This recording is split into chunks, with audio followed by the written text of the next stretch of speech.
Ayan, so sa mga nagtatanong dito sa update no regarding dito sa ating Zoco Cloud Mining Investment. So ito po yung update today. Ayan. So kanina medyo tawag dito, yung tawag dito is yung taxes lang yung bayaran natin. Next today na naman is yung ating supervised account na naman daw yung bayaran natin. So meaning po dito is nanglilimas na po talaga sila ng pera natin dito. So for example, today, ang ating supervised account, kung mapapansin po natin yan, kailangan po natin magbayad ng 1,976.4, no? So, gamit po yung ating GCash account. Ayan, so, tawag dito, ayan, ayan talaga, no? Parang maraming twist itong ating Zoco Cloud Mining Investment.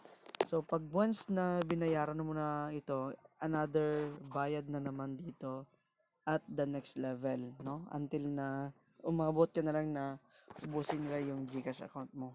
So, ang pinakagawin dito is hayaan nyo na talaga ito guys, no? Kailangan mag-leave na kayo dun sa GC ninyo.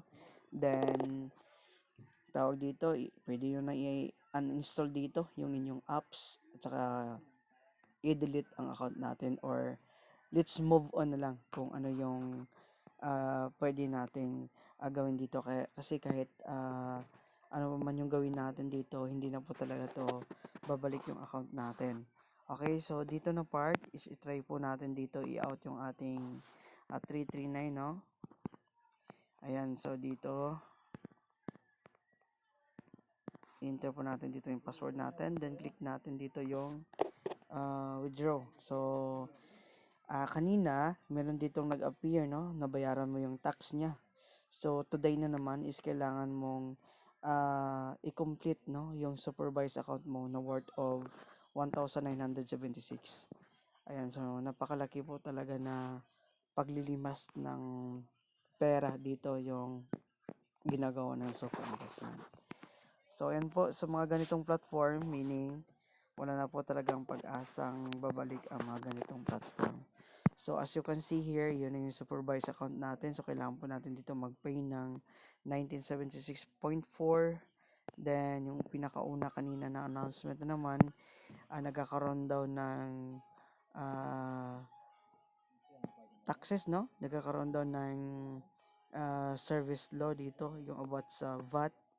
Okay, no, ginamit pa nila dito si Bongbong Marcos, no? Mukha pa ni BBM yung ginamit nila dito para lang makapag-inganyo, no, na tawag dito mag pay in, so or mag-deposit dito. So pasilip ko dito sa inyo guys kung ilang tao nga ba talaga yung tawag dito nag-PM, no, or nag-deposit sa kanilang account. Kawawa yung mga nag-deposit dito.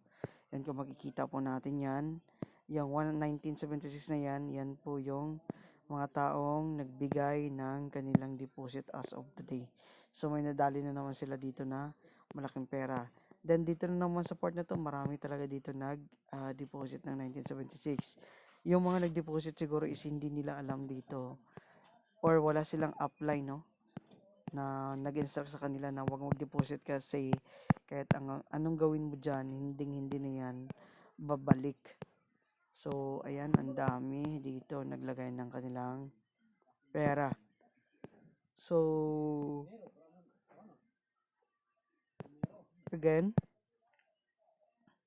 dito sa part na to, marami din dito. Tingnan nyo dito, ang laki ng kanilang nare-record, no? Pag once na mag-withdraw ka ng $4,000, so ito yung babayaran 1437. So, ang mautot nila dito, ibig sabihin, yun lang talaga yung magiging source of income nila at this today. Kasi nasa dead point na tayo ng Zoco. So, yun nga lang, yung tawag dito is yung mga bago po kasi talaga dito yung apektado, no? Pero dahil sa mga bago na kumuha ng airdrop na ZBS kasi hindi lang man nagtanong doon sa apply nila, yun kasi yung isa sa mga dahilan kung bakit nasa dead point na tayo ng Zoco.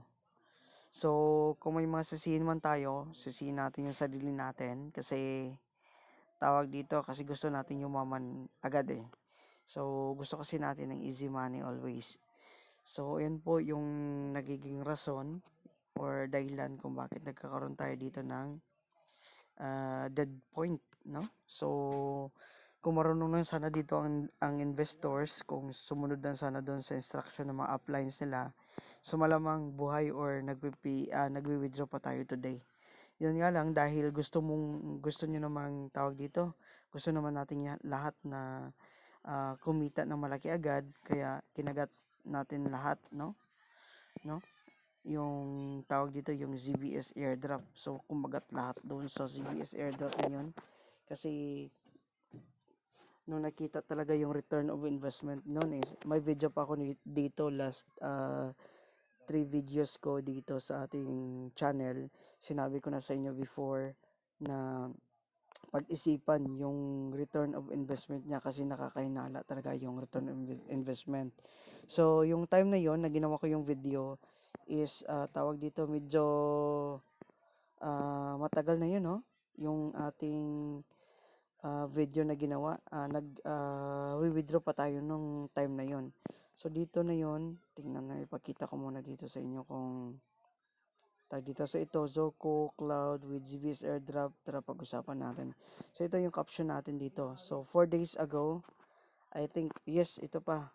Meron din dito sa ating sa part na to. So, dito talaga yun siya sa 4 days ago natin. I think mga Webes kong ginawa yung video na to. So, kung sino yung nakapanood dito sa video natin, ayan po yung explanation ko dyan kung nararapat nga ba talaga na kunin itong ating Zoco airdrop. So, ayan siya. As a result, so maraming kuha ng promo na yon yung CBS airdrop natin kasi malaki yung return niya. At the end, hindi na tayo nakaka-withdraw dito. So, marami ng pautot yung ginagawa ng ang Zoco natin, no? So, dito na part is umabot na tayo dito ng 937 na invites. Then, yung ating investors dito is 72. So, yung pure na investors ko dito is I think bawi na yun sila kasi nasa 20 po yung ating first level dito.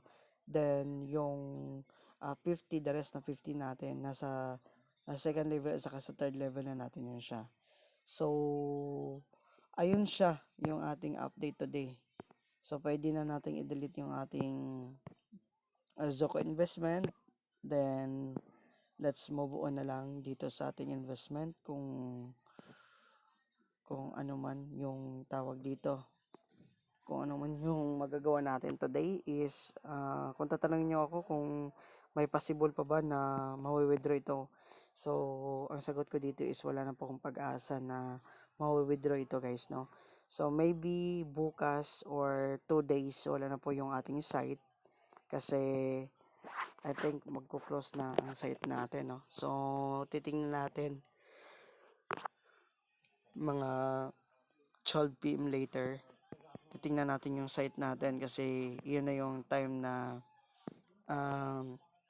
magiging error na yung ating system. So, nag-error na ito kanina kasi naglabas sila naman dito ng tawag dito ng ating announcement, no?